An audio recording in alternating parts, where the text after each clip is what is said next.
ഇതുണ്ടോ ഇവിടെ തട്ടിക്കൂട്ട് പരിപാടിയായിരുന്നു. ഇത് ചോറും പരിപ്പ് കറിയും ഇൻസ്റ്റൻ്റാണ്. അത് സാധനം ബിരിയാണി, വെജിറ്റബിൾ ബിരിയാണി, ഇൻസ്റ്റൻറ്റ്.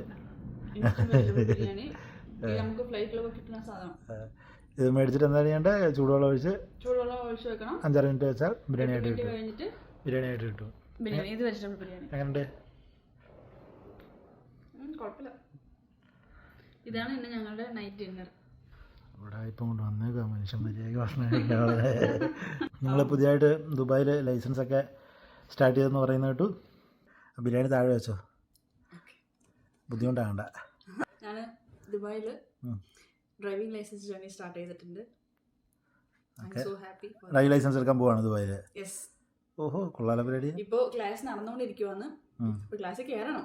ഇത് കഴിച്ചിട്ട് കയറാൻ വെച്ചു. അപ്പം എത്ര ആളുണ്ട് ലൈസൻസ് മേടിക്കും? അറിഞ്ഞൂടാ. മേടിക്കും. ലൈസൻസ് കിട്ടുമോ? കഷ്ടപ്പെട്ട് വെറുതെ ആവോ? കഷ്ടപ്പെടേണ്ടി ഉണ്ടാവും തോന്നുന്നു. കുറെ വീഡിയോസ് ഒക്കെ കണ്ടു.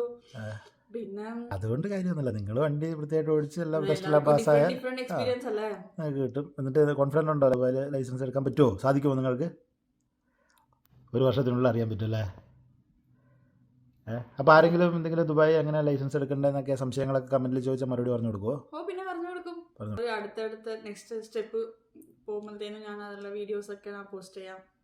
അപ്പോൾ കമൻസിലൊക്കെ ചോദിക്കുമ്പോൾ ഞാനത് പറ്റുവാണെങ്കിൽ ഒരാൾ 2 ചോദിക്കുമ്പോൾ കമൻറ്റിൽ റിപ്ലൈ ചെയ്യാൻ നോക്കാം. അല്ലെങ്കിൽ അത് ഒരു റിപ്ലൈ ഉള്ള വീഡിയോ. ആകപ്പാടെ വരുന്ന 3 കമൻറ്റാണ്. എന്നിട്ടാണ് ഒരാൾ 2 പറയുക. ആകപ്പാടെ വരുന്നത്. അപ്പോൾ നമുക്ക് ഫ്യൂച്ചറിൽ ലൈസൻസ് നിങ്ങൾക്ക് കിട്ടുമോ, ദുബായ് ലൈസൻസ് കിട്ടുമോ ഇല്ലയോ എന്നുള്ളത് നമ്മൾ വെയിറ്റ് ചെയ്യാൻ കാത്തിരുന്നതാണ്. അപ്പോൾ എന്തായാലും അപ്ഡേറ്റ്സ് എല്ലാം അറിയിക്കുമോ ഓരോന്നായിട്ട്? എങ്ങനെയാണ് കാര്യങ്ങൾ, എങ്ങനെയാണ് പ്രൊസീജിയർ, വണ്ടി ഓടിക്കുന്ന പരിപാടികൾ, വണ്ടി ഓടിക്കുന്നതൊക്കെ കാണിക്കുമോ? ചിലപ്പോൾ. ഓക്കെ, വണ്ടി ഓടിക്കുന്നത് കാണിക്കാം. പിന്നെ ഫെയിലായാലും ഞാൻ പറയും, പാസ്സായാലും ഞാൻ പറയും. നമ്മുടെ എക്സ്പീരിയൻസ് നമ്മൾ സത്യം പറയണേ, ഉള്ള കാര്യം പറയാം. സത്യം പറയണം. തോറ്റാലും ജയിച്ചാലും സത്യം പറയണം. ഓക്കെ. അപ്പോൾ എന്തായാലും കൃത്യമായിട്ടുള്ള അപ്ഡേറ്റ്സ് എല്ലാവരും ഇതൊക്കെ അറിയാൻ ആഗ്രഹിക്കുന്ന ആൾക്കാർ കുറേ ഉണ്ടാവും, ദുബായ് ലൈസൻസ് എടുക്കാൻ ഒക്കെ ആഗ്രഹിക്കുന്നവരും. അപ്പോൾ അവർക്കൊക്കെ നിങ്ങൾ എന്തായാലും ഇതിൻ്റെ അപ്ഡേറ്റ്സുകളൊക്കെ അറിയിക്കണം വീഡിയോ ആയിട്ട്. Okay. All the best to me.